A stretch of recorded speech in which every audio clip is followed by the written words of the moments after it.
I call the Honourable the Leader of the Opposition.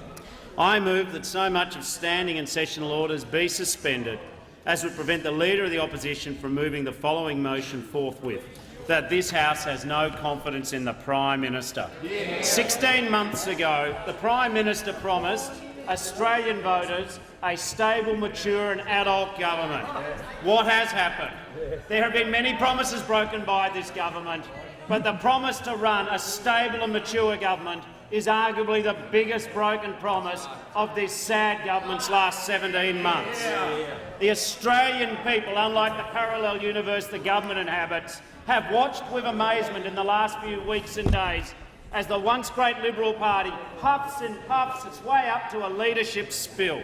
Australians know this government is not working for them. And I say to the Liberal backbenchers of this government and the Liberal frontbenchers, it doesn't matter who you choose. The problem is not the salesperson, the problem is what you are selling people. As for the member for Wentworth we just heard from, never has a member wanted so much yet would do so little to get the position. He, the Zorro of the dispatch box, he has said that he wants the job but he won't fight for the job.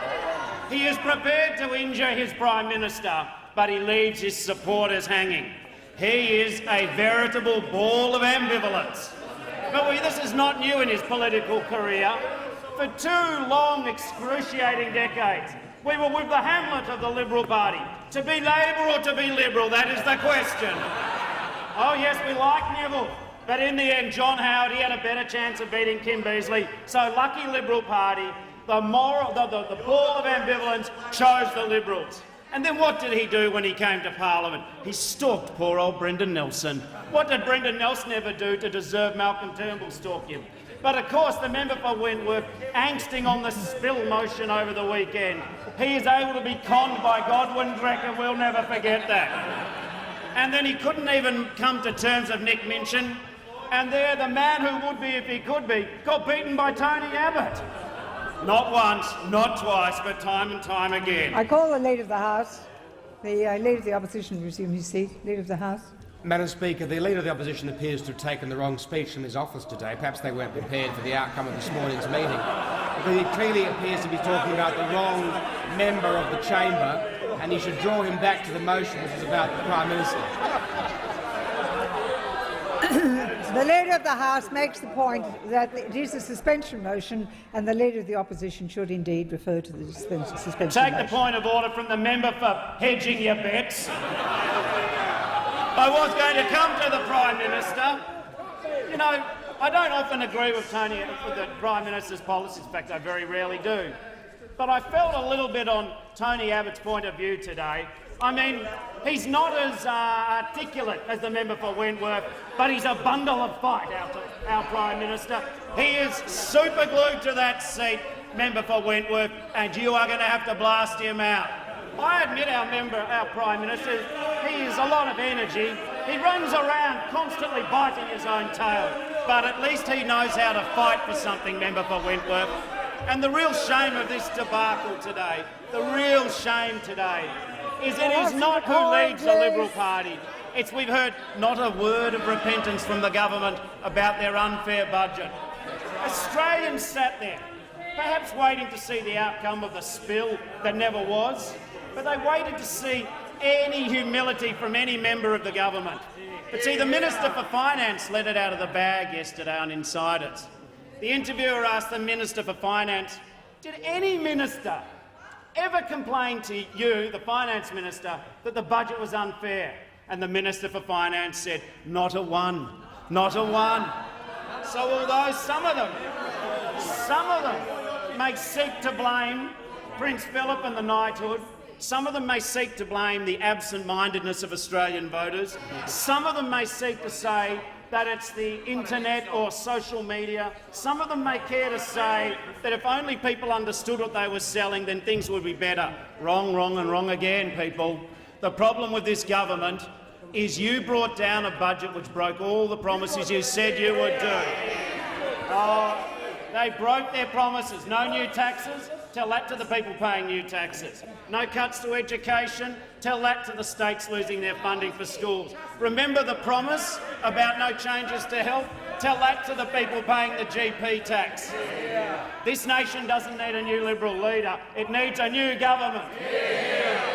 You know, the Australian people are resilient despite this circus that those opposite are doing. People going to work every day, small businesses investing, young people studying and working in the restaurants, working hard. You've got the nurses caring for the sick and the infirm. You've got a lot of people out there in Australia pulling pretty hard. And what you've got, though, is you have a nation of lifters being led by a government of leaners. And that is the problem in this country. In the last 2, 3, 6, 18 months, we have seen this government fail time and time again.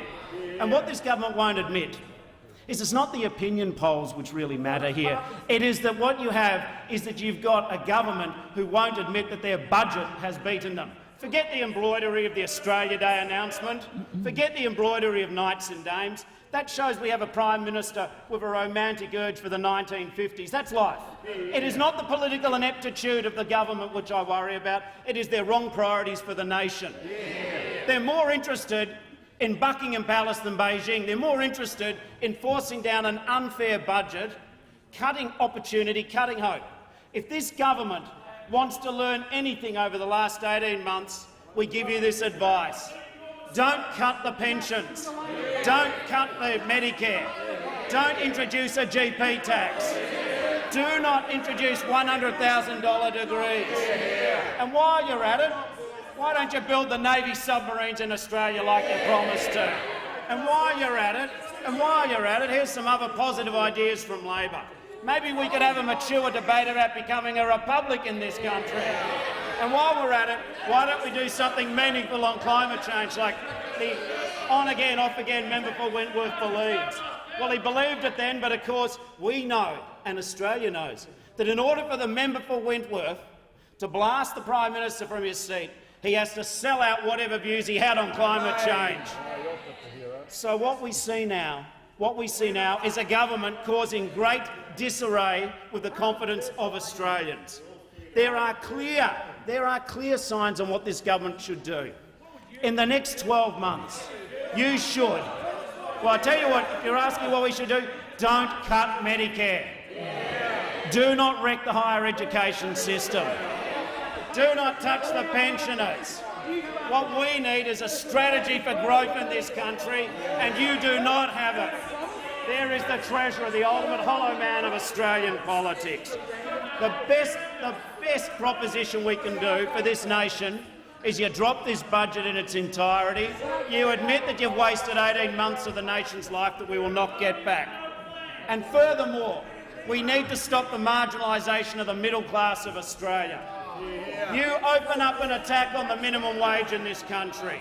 You open up an attack on the aspiration of Australians to have a decent income.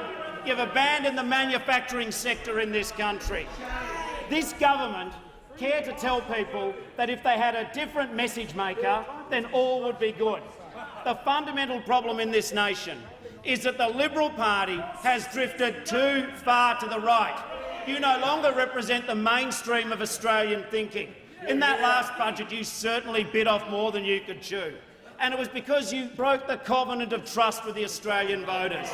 You can sit there and you can put your hands over your ears and say none of this is true.